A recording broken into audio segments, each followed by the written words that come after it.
அளவு போல் ஒரு நித்திரையை போட்டால் அப்போ தான் என் ஃப்ரெண்டு வந்து என்ன அப்புறம் என்னடான்னு கேட்டால் ஆன் ஃபைடர் பபுள்ஸ் கிடைக்குன்னா ஒரு ஆச்சரியம் நம்பவே இல்லை.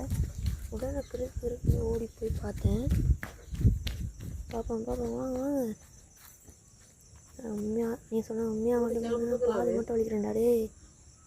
எல்லா மீன் இருக்கான்னு பார்த்துட்டு மீன் இருக்கான்னு பார்த்தா பவுஸ் கட்டிக்கான்னு பார்த்தா உண்மையில கட்டிக்கோங்க. டேய் நம்பவே முடியலை. வா சரியான ஒரு பேட்டிங் சொன்னால் என்னடான்னு கேட்டால் நம்மளோட ரெயின்போ ஃபிஷ் எடுத்துட்டோன்னா உங்களுக்கு எதாவது நீங்கள் ரெயின்போ ஃபிஷ் சொன்னால் எனக்கு எவ்வளோ அவசரம் அதே சேர்த்துட்டீங்களா ஒரு நினச்சங்கமாக போயிட்டு சரி விடு சேர்த்தது நான் உயிர்க்குள்ள இருந்தால் வரப்போகுது வந்துட்டு ஒரு செத்துட்டான்னு கேட்டேன். இல்லைன்னா செத்த மீன் என்னடான்னு கேட்டால் அதை அவனை எப்படி வரைஞ்சிட்டானோ செத்த மீன்லாம் எனக்கு இதுக்கு மேலே செக் பண்ணி பார்த்தேன். அப்போ தான் அங்கே மாவுளி குஞ்சு பறிக்கிற மாதிரி இருந்தது. அதை அப்புறம் டேங்கில் செக் பண்ணணும். அதை அடுத்த வீடியோவில் போடுறேன்.